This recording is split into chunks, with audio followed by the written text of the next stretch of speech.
ஜெயந்தி விழா மற்றும் 19ஆம் ஆண்டு ஐந்தொழில் விஸ்வகர்ம சமுதாய ஒற்றுமை பெருவிழா மிக பிரம்மாண்டமாக நடைபெற்றது.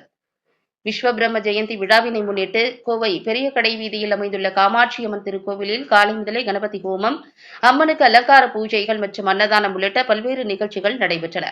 மாலையில் அருள்மிகு ஸ்ரீ காமாட்சியம்மன் திருக்கோவிலில் இருந்து ஸ்ரீ விஸ்வபிரம்ம திருவீதி உலா நடைபெற்றது.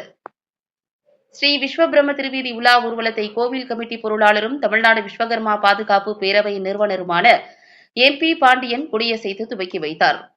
ஊர்வலமானது கேரளா புகழ் பாபுவின் தீயம் ஆட்டத்துடன் வான வேடிக்கை, சிலம்பாட்டம், சிங்காரி மேளம், பேண்டு வாத்தியங்களுடன் திண்டுக்கல் மின் அலங்கார வண்டியில் ஆயிரக்கணக்கான பக்தர்கள் புடைசூழ ஸ்ரீ விஸ்வபிரம்ம திருவீதி உலா ஊர்வலம் புறப்பட்டு பெரிய கடை வீதி, வைஷியான் வீதி, சலிவான் வீதி, காந்தி பார்க் மற்றும் தெலுங்கு வீதி வழியாக மீண்டும் ஊர்வலம் காமாட்சியம்மன் சன்னிதானத்தை சென்றடைந்தது.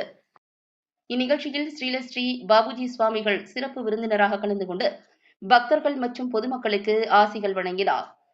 ஊர்வலத்தில் தமிழ்நாடு விஸ்வகர்மா அப்ரைசர்ஸ் யூனியன் சார்பாக மாநில ஒருங்கிணைப்பாளர் கணேசன் ஆச்சாரியர் தலைமையில் சுமார் 1000க்கும் மேற்பட்ட பக்தர்களுக்கு சுண்டல், ரோஸ் மில்க், பாதாம் பால், கேசரி உள்ளிட்ட உணவுப் பொருட்கள் வழங்கினார்கள். இதில் மாநில பொருளாளர் ஜீவகன் ஆச்சாரியர், மாவட்ட பொதுச் செயலாளர் பிரேம்நாத் ஆகியோர் முன்னிலை வகித்தனர்.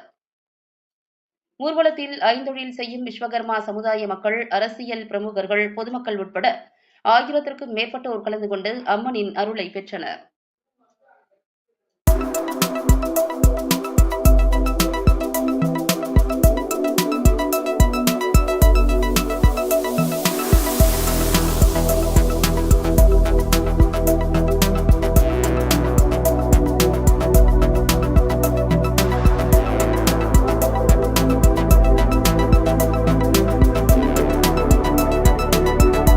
வணக்கம், என் பேர் கணேசன். தமிழ்நாடு விஸ்வகர்மா யூனியனின் மாநில ஒருங்கிணைப்பாளர் பதவியில் இருக்கிறேன். வருடந்தோறும் விஸ்வகர்மா சிங்கங்கள் மற்றும் சங்கங்கள் இணைந்து நடத்தும் விஸ்வகர்ம ஜெயந்தி விழாவானது நமது பகுதியில் கோவை மாநகரில் மிக பிரம்மாண்டமாக நமது விஸ்வகர்மாவின் அருளோடும் துணையோடும் நடைபெற்று கொண்டிருக்கிறது. அந்த ஊர்வலத்தில் நமது விஸ்வகர்மா நகை மதிப்பீட்டாளர் நண்பர்கள் மற்றும் நமது ரஜினிகாந்த் நண்பர்கள் நற்பணி மன்றமும் இணைந்து ஊர்வலம் வரும் பாதையான தெலுங்கு வீதி, இடையர் வீதி சந்திப்பில் ஊர்வலத்தில் கலந்து கொண்ட ஆயிரக்கணக்கான பேர்களுக்கு பாதாம் பால், குளிர்ச்சியான ரோஸ் மில்க், கேசரி, சுண்டல் போன்றவற்றை ஆண்டவன் அருளால் சிறப்பாக வழங்கப்பட்டது என்பதை தெரிவித்துக் கொள்கின்றோம். இந்த வருடம் போலவே இனி வரும் வருடங்களிலும் சிறப்பாக இந்த பணியானது நடைபெற எல்லாம் வல்ல விஸ்வபெருமானை வேண்டி விரும்பி கேட்டுக்கொள்கிறேன். நன்றி, வணக்கம்.